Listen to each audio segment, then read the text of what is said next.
You found it. Your home for the best content on your favorite team, the Fighting Tigers of LSU. Do us a favor, subscribe to the channel, leave your comments below, and be sure to smash that like button.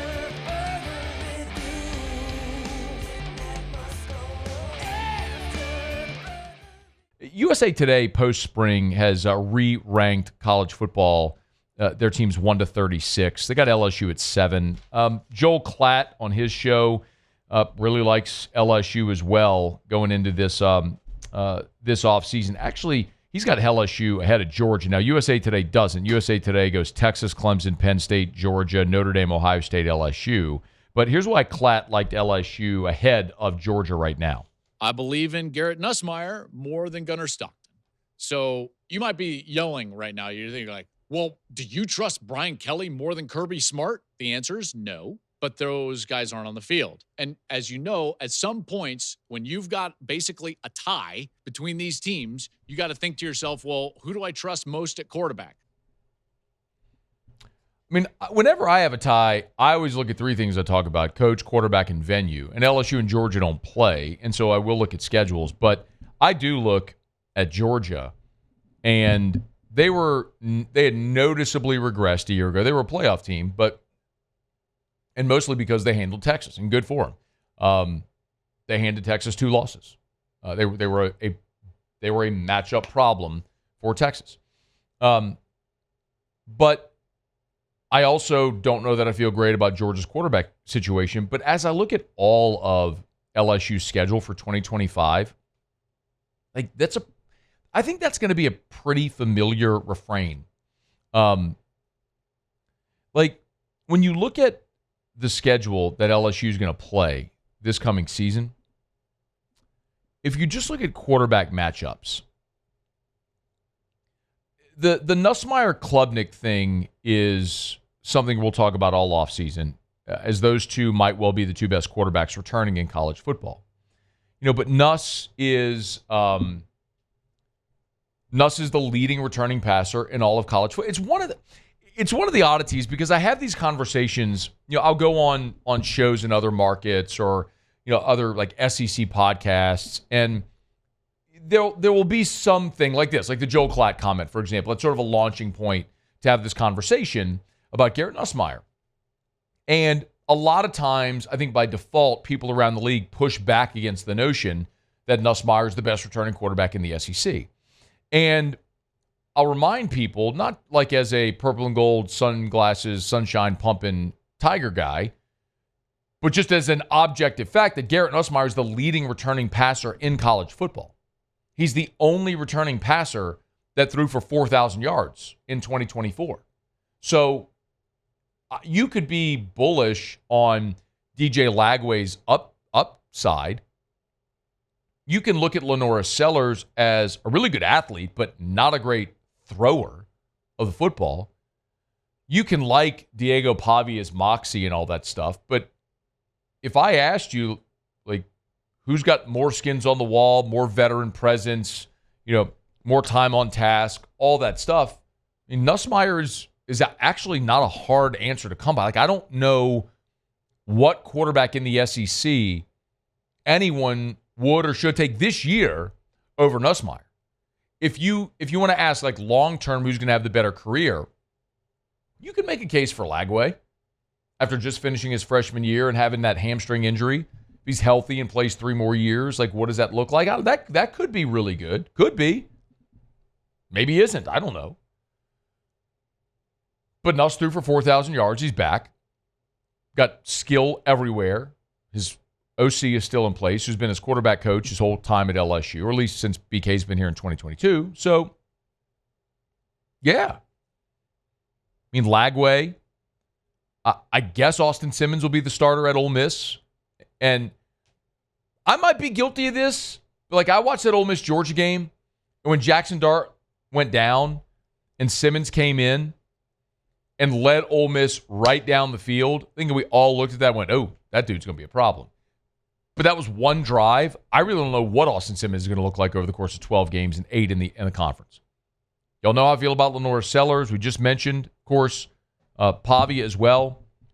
Marcel Reed at Texas A&M. he was good for a half against LSU.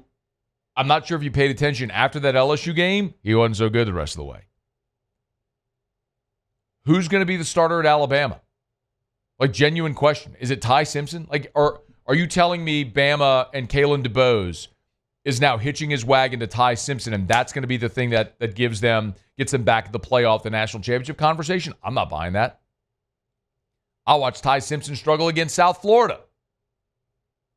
Yeah, no thanks. Then you got Arkansas and Oklahoma.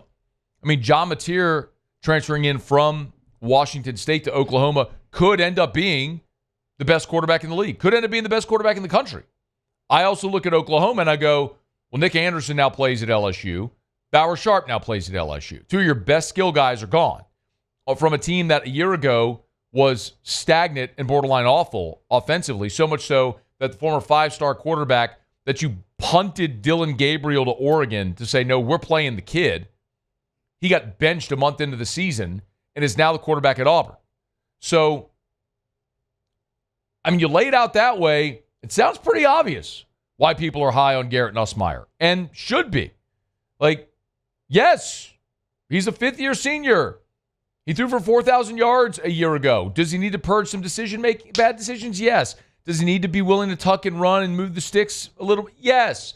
A lot of that comes up with time and experience. It's why we keep looking and comping Mettenberger year 1 to year 2 as a starter. Burrow year 1 to year 2 as a starter. Jaden year 1 to year 2 as a starter. You remember in Jaden Daniels' first year, how many of y'all were pissed off that dude just refused to throw an interception?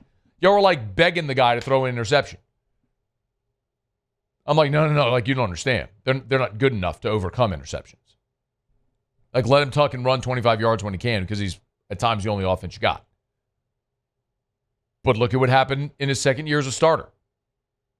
I mean, we're all expecting Nuss to be better this year than he was last year, especially with all the weapons around him.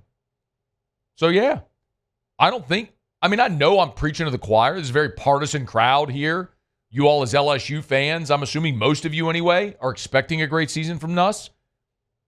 But, like, I just don't think that's some wild take to say that Garrett Nussmeier is the best quarterback in the SEC. I mean, told you, Todd McShay has his mock draft, his way too early mock draft. He's got Nuss going number 1 overall to the Jets. So it's not like this is just some LSU echo chamber of people hyping up Garrett Nussmeier. I think it's warranted.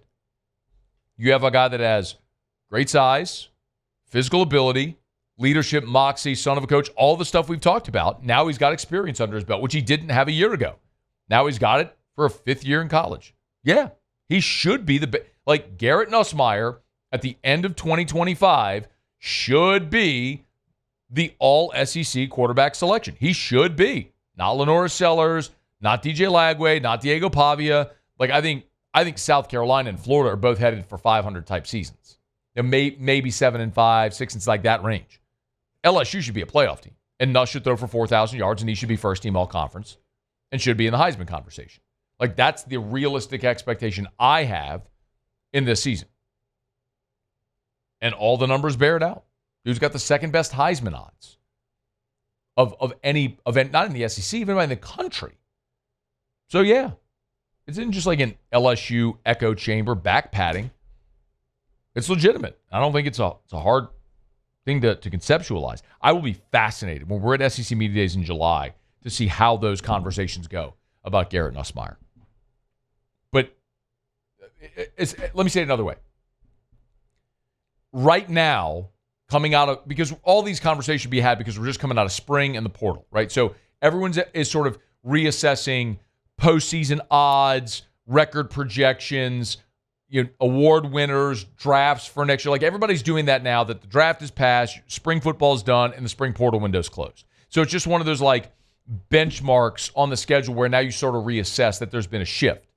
And so everyone's sort of having these conversations. Well, there's a lot of people pushing back against the noise around Nussmeier. I'm going to be curious over the next 2 months, between mid-May to mid-July, when we're in Atlanta at SEC Media Days, how much of this conversation do people start to have and go, oh, maybe Nussmeier is going to be awesome. And if that's the conversation in July. Talking season's around the bend. We'll be there in Atlanta. Looking forward to it, as always. Hey, thanks so much for watching. Please leave your comments. I love to interact. and be sure to hit the red subscribe button below.